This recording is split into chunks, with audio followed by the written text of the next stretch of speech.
Walihada kata Sayyidina Uthman bin Affan, kalau orang itu paham isi kandungan Quran, maka dia tak akan bosan baca Quran.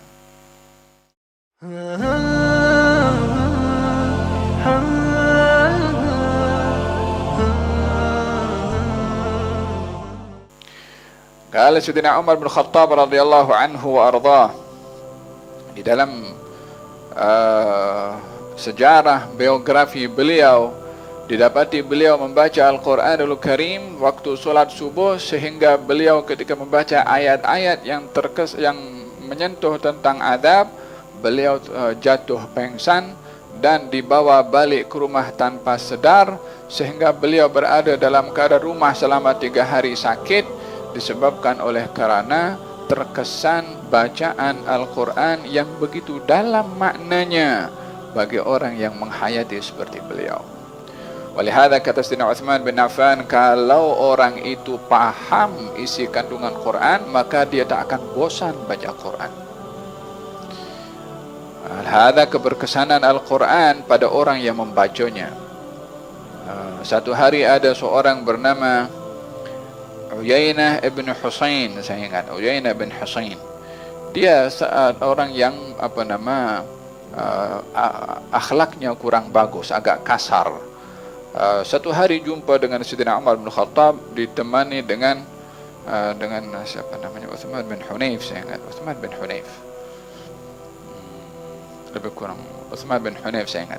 Falhasil jumpa dengan Sayyidina Umar bin Khattab, masa itu Sayyidina Umar menjadi khalifah.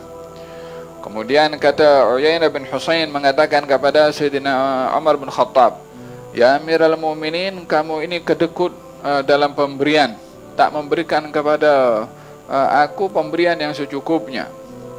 Wallah, dia tak tanggung-tanggung pun cakap dengan Sayyidina Umar dengan kata-kata yang begitu tidak sopan, sehingga menyebabkan Sayyidina Umar waktu itu dalam keadaan marah dengan kata-kata Uyainah bin Husain. Dan kaum muslimin waktu itu menyikapi kepada Sayyidina Umar amat gerun, segan dan takut, disebabkan ketegasan Sayyidina Umar bin Khattab dalam menjalankan sistem pemerintahan, dan sehingga dikenali beliau adalah seorang yang digeruni oleh kawan dan juga oleh lawan dengan haibah dan karisma Sayyidina Umar bin Khattab, sehingga sistem keadilan yang ditegakkan oleh beliau menyebabkan negara waktu itu berada dalam keadaan aman, tentram, damai dan juga makmur.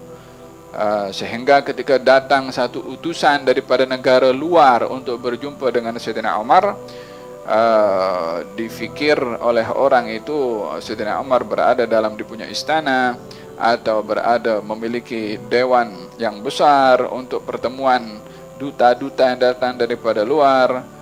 Ternyata ketika datang ke Madinah, waktu itu bertanya di mana Amirul Mukminin, katanya di bawah pokok itu. Katanya, coba pergi kamu di bawah pokok situ, mungkin di sana.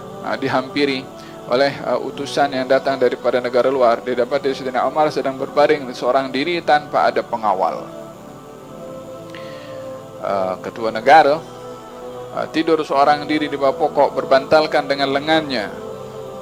Maka kata utusan yang datang daripada luar itu mengatakan, hakamta wa adalta wa nimta ya Umar, kamu ini sudah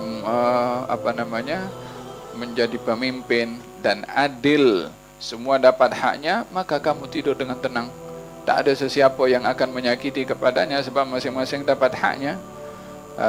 Hakadha Sayyidina Umar bin Khattab, dan beliau mendapat anugerah dari pujian yang luar biasa daripada Nabi karena ketegasannya dalam berpegang kepada prinsip agama.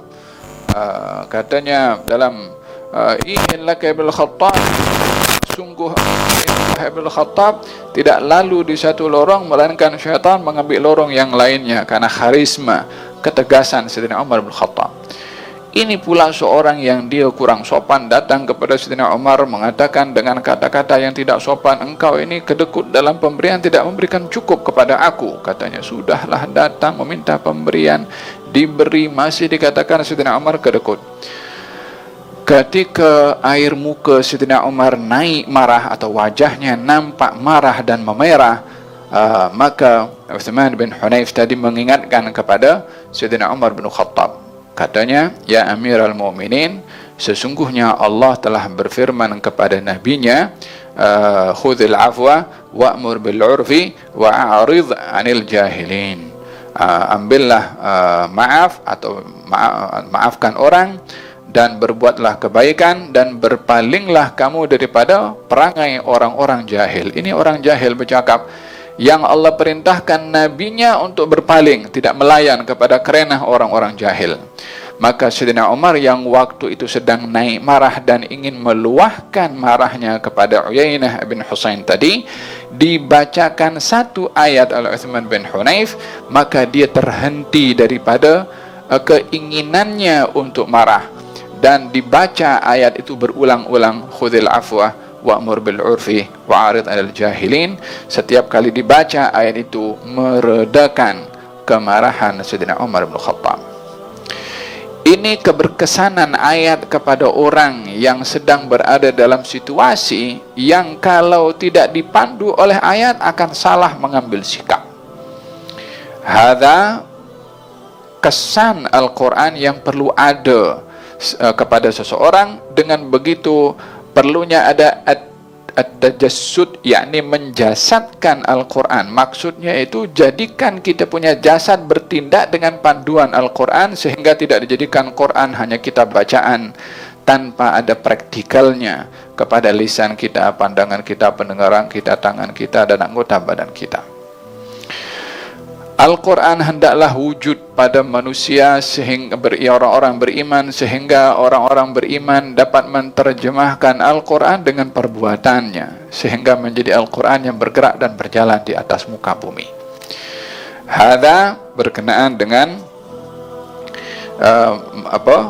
melazimkan diri membaca Al-Quran dan mencari kesan Al-Quran pada diri sendiri ketika kita membaca Al-Quran Al-Karim. Naam.